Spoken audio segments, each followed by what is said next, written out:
اللهم صل على محمد وآل محمد. A'udhu billahi minash shaitanir rajim. Bismillahir rahmanir rahim. En el nombre de Dios, el clemente, el misericordioso, la paz de Dios sea con todos sus profetas, desde Adán hasta Muhammad, salawatullah wa salamuhu alayhim ajma'in.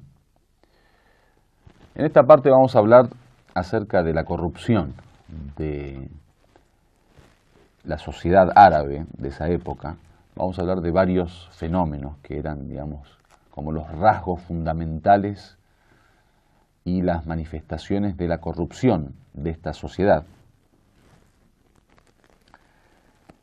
Una de estas, que es la que venimos hablando y que es una de las más famosas, tenía que ver con el fanatismo tribal, como ya lo habíamos dicho anteriormente.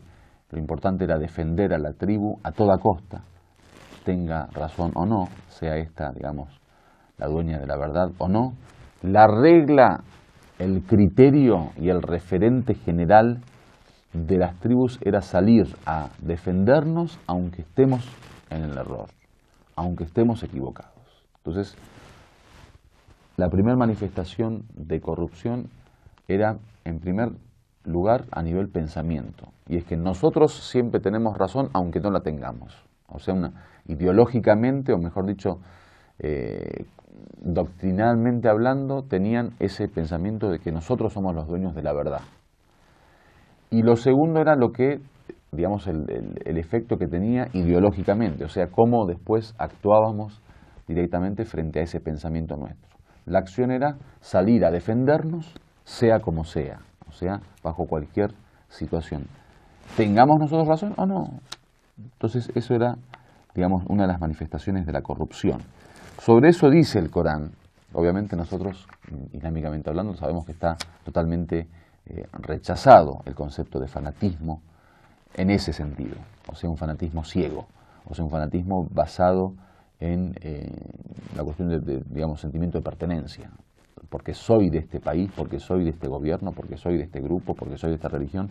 Ese fanatismo no.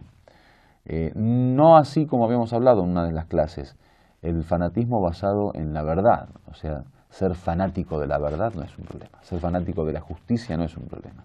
Uno tiene que tener, digamos, ese compromiso frente a la verdad y la justicia. Pero la verdad y la justicia no son el referente, digamos, nacionalista o el referente etnicista o el referente racista.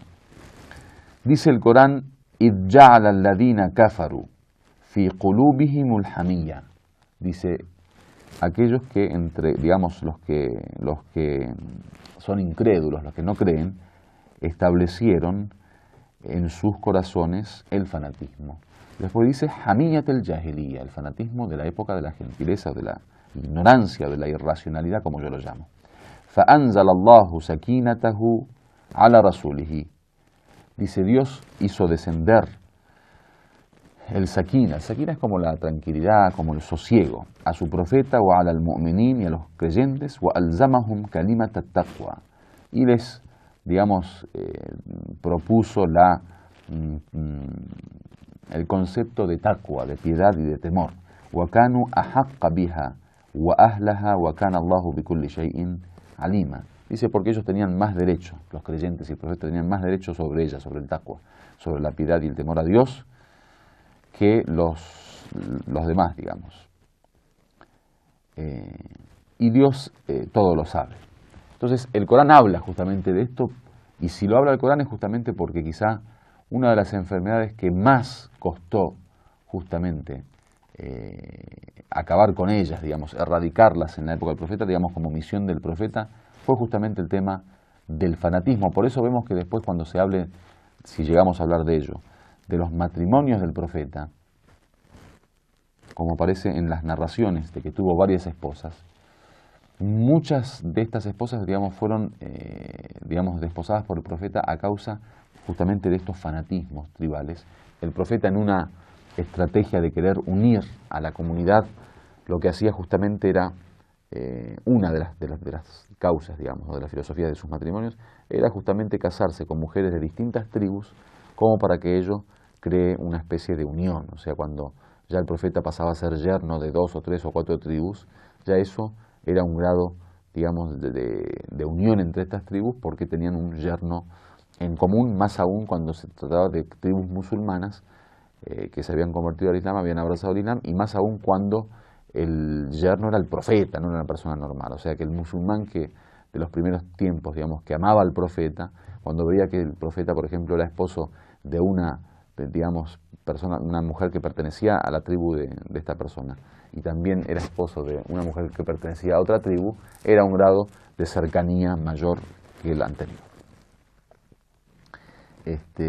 Y con esto, para poder entender un poquito el tema de la islamización de las tribus y para unirlo un poco a lo que veníamos hablando antes del jefe de la tribu, o el comandante, el dirigente de la tribu, hay que saber que muchas de estas tribus que se islamizaron en un comienzo no se islamizaron por conciencia ni por una cuestión, digamos, de convicción, porque no existía en el grado, digamos, intelectual de ellos, en el grado cultural de ellos, esta cuestión del pensamiento y de la convicción. Como dijimos, lo que lo gobernaba era el fanatismo. Y el fanatismo está justamente en el lado contrario al pensamiento y a la convicción, porque justamente el que tiene convicción por la verdad y la justicia, no debería ni una nación, ni una cultura, ni un idioma, ni nada, digamos, sacarlo de sus casillas en cuanto a sus convicciones para salir a defender algo que simplemente tiene que ver con el sentido de pertenencia. Entonces muchas de estas tribus que se islamizaban o por conveniencia en muchas oportunidades, o porque simplemente el mismo jefe, digamos, de la tribu les ordenaba. O sea, el profeta, podemos decir que en una época trabajó mucho con élites específicas. O sea, quizá en una primera instancia convencía a los jefes de las tribus, y estos mismos jefes se encargaban de, entre comillas, convencer a sus tribus.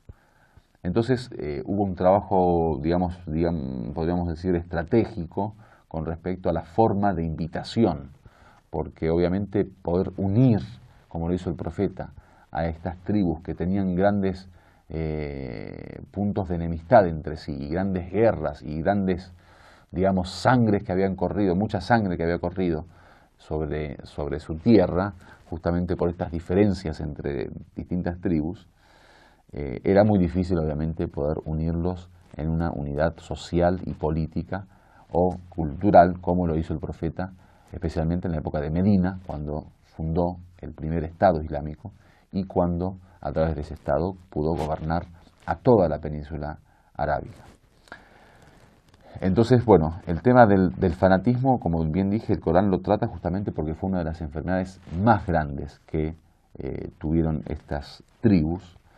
Lo otro tenía que ver con la venganza, que esto también es una de las manifestaciones del fanatismo, porque el fanatismo, como bien dije, puede ser un fanatismo teórico, cuando yo creo que todo lo que yo digo, todo lo que yo pienso, todo lo que yo hago es verdad, es un fanatismo teórico, pienso, me imagino eso.